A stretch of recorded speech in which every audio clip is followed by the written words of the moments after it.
I think what I've learned from him and stories like his is that God plants within us a spirit of life and a spirit of hope and a spirit of determination. God often brings people around us that help to cultivate those seeds. Sometimes we encounter people or circumstances that really threaten those things. But in all of that, I think there's a bigger story of God's faithfulness. And that's what I've seen in his story, and that's what I've learned in my own.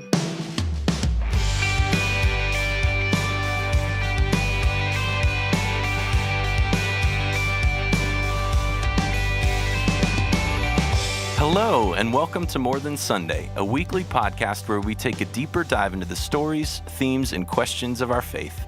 My name is Eric Chakowski. I'm the worship director for Access, our modern worship community at First United Methodist Church, Richardson. And with me every week is our lead pastor, Julie Richter. Hey, what's up, Eric? Not much. I was thinking, for those who listened to last week's episode, Noah and you had a little bit of a conversation about how your mom really looks for redemption in a story. And I was thinking that this week's episode would be great for her because last Sunday you preached on promise and wonder. Yeah. And so that's what we're going to talk about a little bit today, is promise and wonder and redemption and the importance that that plays in stories. And we see it everywhere. We see it in movies. We see it in TV shows and books and stories in personal lives. So Julie and I joke sometimes that feelings are not something that's sort of on the surface for me. That's a really nice way to put it, Eric. I have a tendency to repress some feelings sometimes. But for whatever reason, if there's a redemption story in a movie or a TV show, especially long TV shows over time where I really see the evolution of a character or watch them walk through some redemption, I'm a total sap for that kind of stuff. Yeah. So do you have a favorite one? Well, you make fun of me for one. I do. I want you to tell them. Well, okay. So my family is really into horses. My mom was a horse trainer for a long time. We like to watch the Triple Crown races every year. But anyway, Seabiscuit for me, for whatever reason, just watching them overcome personal difficulty, difficult circumstance, both for jockey and for horse, the triumphant. I don't want to spoil the movie for people, but there's some good stuff in the movie Seabiscuit. I think you just did by saying triumphant, but we'll edit that out. What about yours? What's your favorite? Oh, man. So I think it would be pretty cliche to say Shawshank Redemption, but it's just a classic. It's so good. I think that there is not only just a story of redemption, but there is this long story of redemption and bravery and relationship. And so I think that you see this unfolding of a story of hope that you don't actually think is ever going to get to a resolution, but does over time, but it's not without a long period of struggle first. And so I think by the time you get there, it's like this big exhale at the end of the movie where you see a new chapter turn over. And so the story of hope in that particular story is not necessarily, it's the ending of a movie, but it's the beginning of a new chapter in this man's life. And so I think that that's a great story of redemption. It's a great film. Not for our young listeners, No. but it's a great film. Well, we are so excited to have a conversation about promise and wonder today. And we're going to do it with someone remoting in all the way from Charleston, South Carolina. We're excited to talk to Dr. Rebecca Bruff.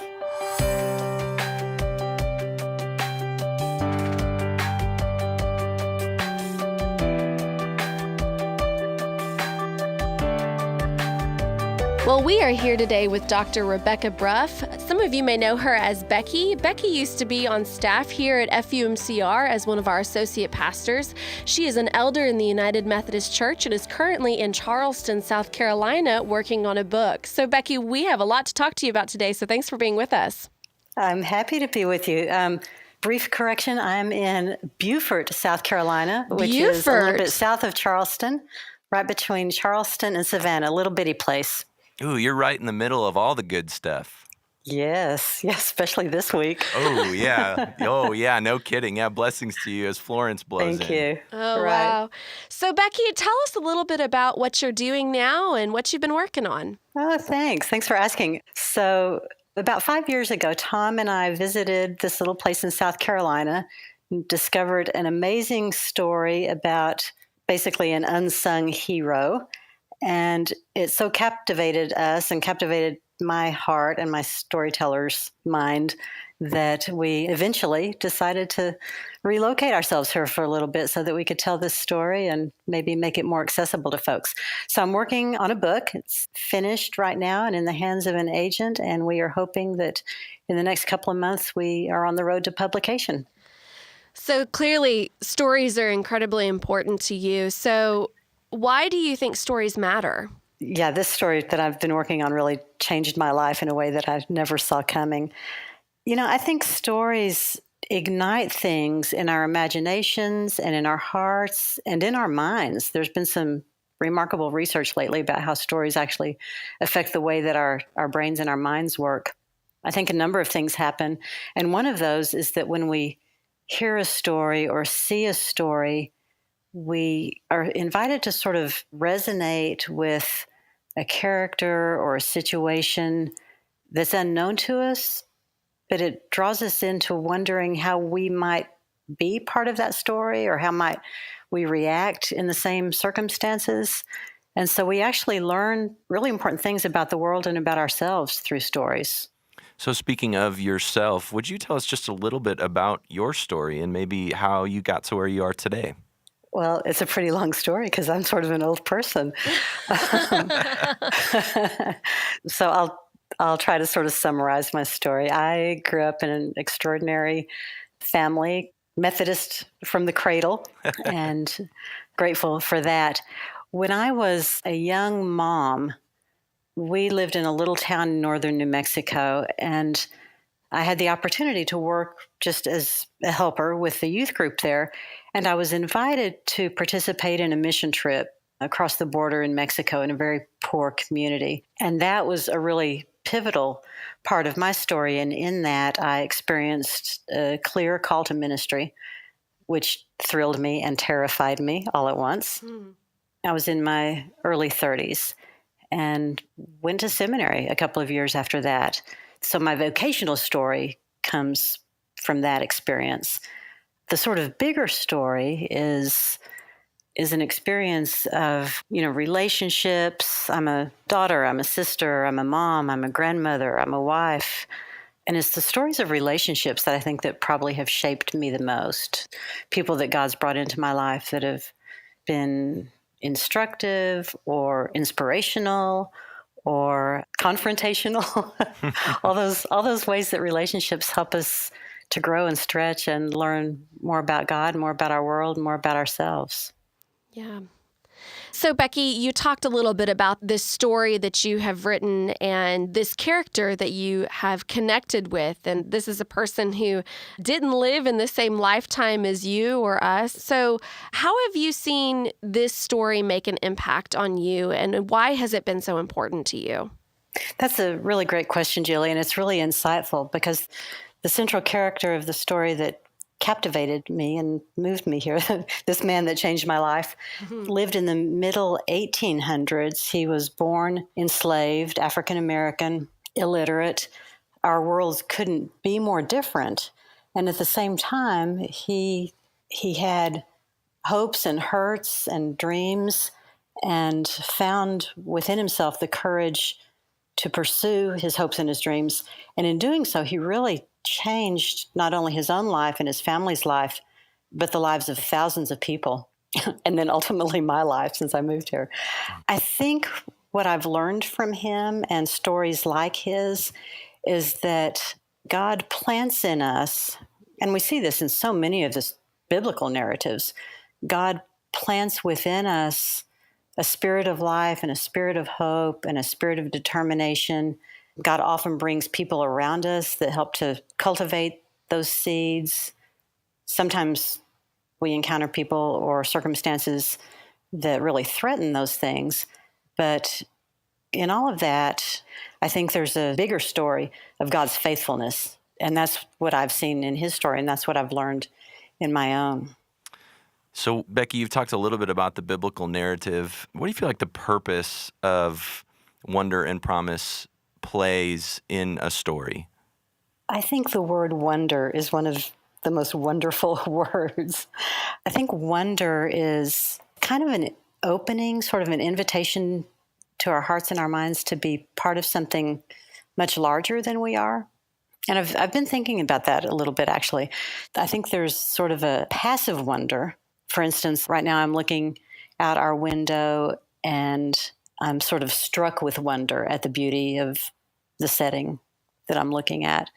But I think there's also a real active aspect of wonder where we imagine and we ask questions and we ask things like, what if? So, for instance, this week in South Carolina, we are saying, I wonder if that hurricane's going to hit us. Yeah. I wonder what might happen. I wonder what the end of the week will look like. I wonder what our elderly and less mobile neighbors up the street are experiencing, or what they might need, or how we might be part of their story. So I think wonder really calls forth the ability to empathize, to question, to reach down into our own hearts for strength and resolve and courage and commitment, but also to see that in others around us and to be open to possibilities that maybe we've not considered. Yeah. That's so interesting that you mentioned that, Becky. I was listening to a podcast recently that talked about, for doctors, that the two best components that a doctor can have are curiosity and humility.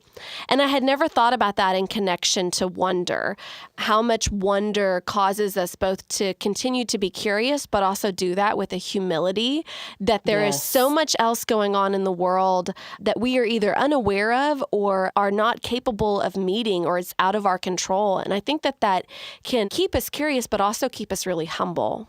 Oh, absolutely. Yes. I think in some of the very best stories, the ones that we go to again and again, or even the ones that are unfolding around us, which is really life, right?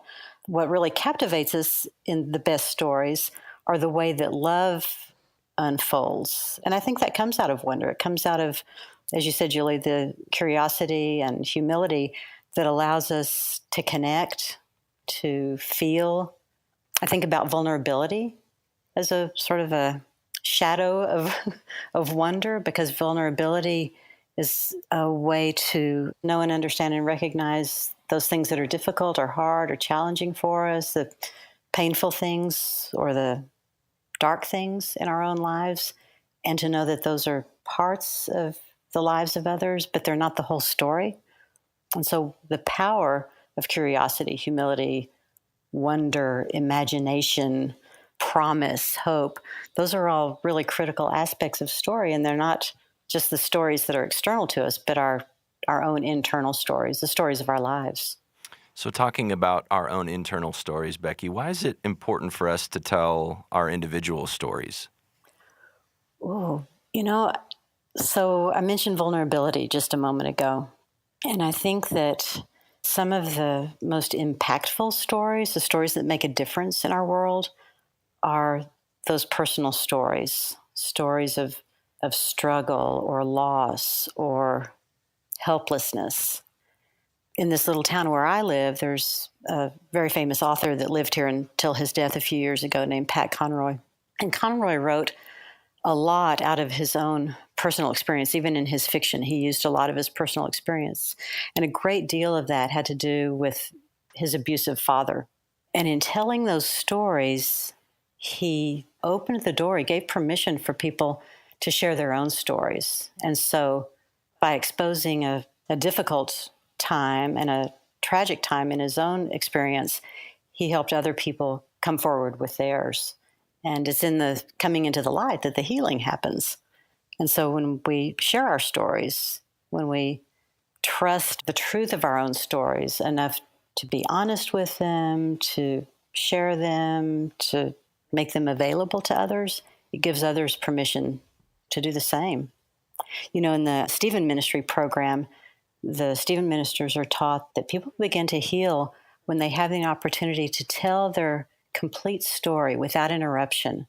And when people have an opportunity to tell their stories without interruption, to know that they're being heard, to know that their stories are being acknowledged and valued, then the place for healing begins to open and new life begins to happen. Yeah. So, Becky, one of the things that you said earlier that really caught my attention was talking about love unfolding. And this last week of the sermon series, we talked about promise and wonder, and ultimately we talked about hope. And I don't know that there is a better image for hope than love unfolding and continually unfolding. And the reality that when we tell our stories, even if the story is tragic, even if the story is painful, the way in which it can bring hope and healing to someone's life as it unfolds and connects to other people's stories. Absolutely. So I'm Right. wondering if you have a story that you can share with us of a time when hope played a role in the outcome of a story.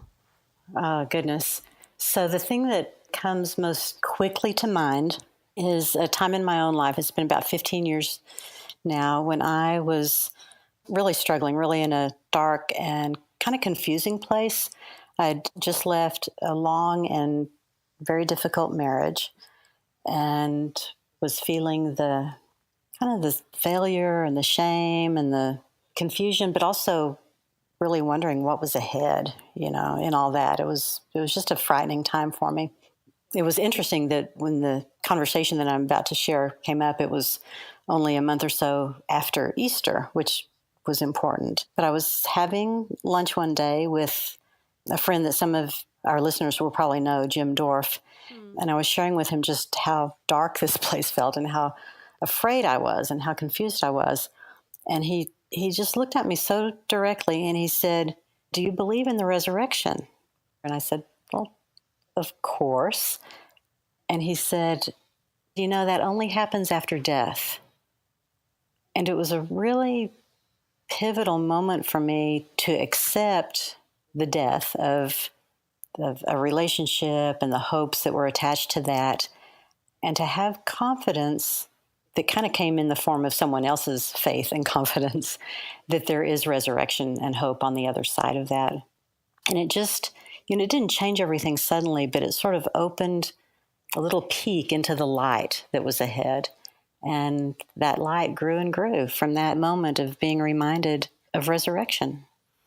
Well, Becky, you spoke earlier about other stories, giving permission for us to tell our own stories and really draw sort of upon the confidence of other people. And I think this is a beautiful example of being reminded to draw upon the resurrection of Christ and being reminded of a story that we all know. But a lot of times, I think the reason that we come to church every Sunday and that we participate in small groups and that we really study Scripture are because we know these stories, but they constantly evolve in the ways that they manifest in our lives. And we need to be Yes. reminded or maybe have some new light shed on how that plays out for us, on the specific ways that love unfolds for us. And so that's just a beautiful example of the ways that stories can remind us of that hope. Right, right. One of my favorite gospel stories, and I think it shows up in both Matthew and Mark, it begins with Jesus teaching in someone's house. And, that's the thing about great stories, like things are just going along, and then there's this extraordinary interruption. And so in this story, Jesus is teaching in someone's house, and these people who are on the outside of all of that have a friend who's paralyzed, and they are convinced that if they can just get their friend into the presence of Jesus, that his life will change. And so, we all know the story. They go up on the roof and they cut a hole in the roof and they lower their friend down through the roof of someone else's home in front of Jesus.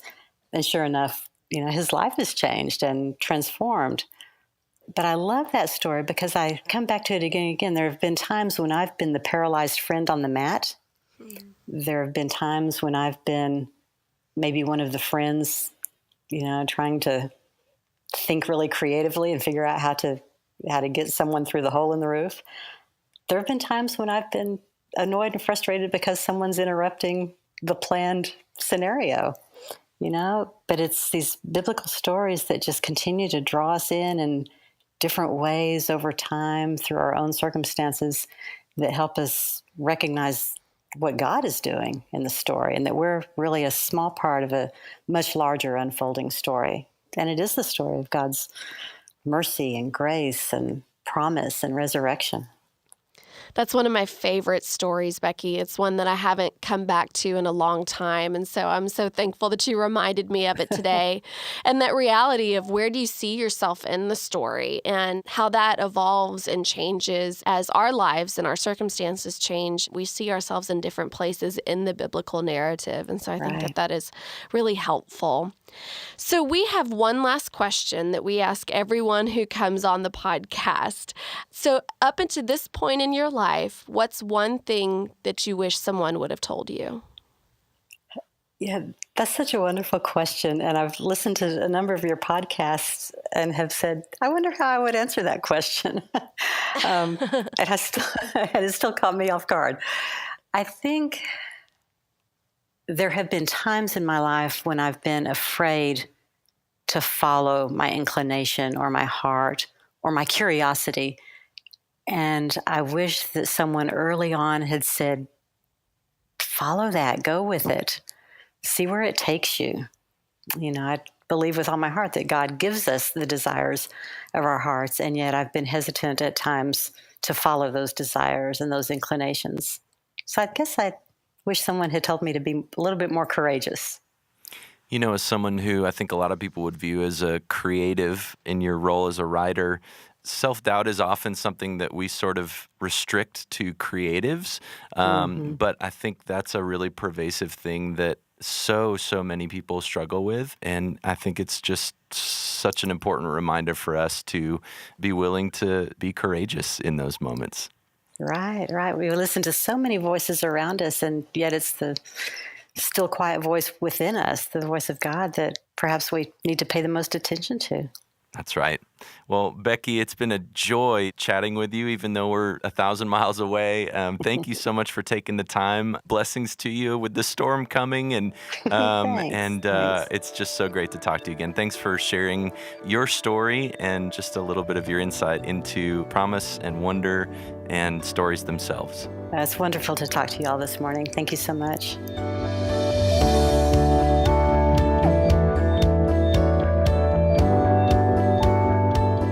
So through Becky's stories of courage and vulnerability and the power of story, she reminded us of the way that love unfolds and how intrinsic hope is in that unfolding.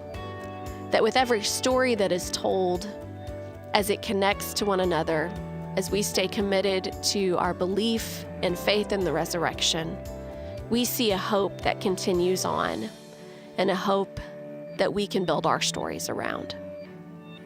So today we want to leave you by coming back full circle. Julie talked at the beginning of the episode about the movie Shawshank Redemption as one of her favorite stories of redemption. And we look to an unlikely character in an unlikely life circumstance where Red has just been released from prison and is looking to find his own redemption and is filled with hope for a new story. And at the end of the film, Red says, I find I'm so excited that I can barely sit still or hold a thought in my head. I think it's the excitement only a free man can feel. A free man at the start of a long journey whose conclusion is uncertain. I hope I can make it across the border. I hope to see my friend and shake his hand. I hope the Pacific is as blue as it has been in my dreams. I hope. Thank you so much for tuning into this episode of More Than Sunday.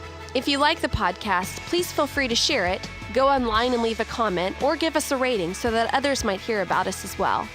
We've got a new episode coming out every Wednesday, so make sure you also subscribe to the podcast on Apple Podcasts, Google Play, or YouTube so you don't miss our next episode. If you want to find out more about the Access community here at First United Methodist Church Richardson, you can find us online at accessfumcr.com, as well as on Facebook and Instagram. Special thanks to Becky Bruff for joining us this week, and be sure and tune in next Wednesday when we start a new sermon series called Head, Heart, and Hands and have a conversation with Dr. Andy Stoker. Have a great week.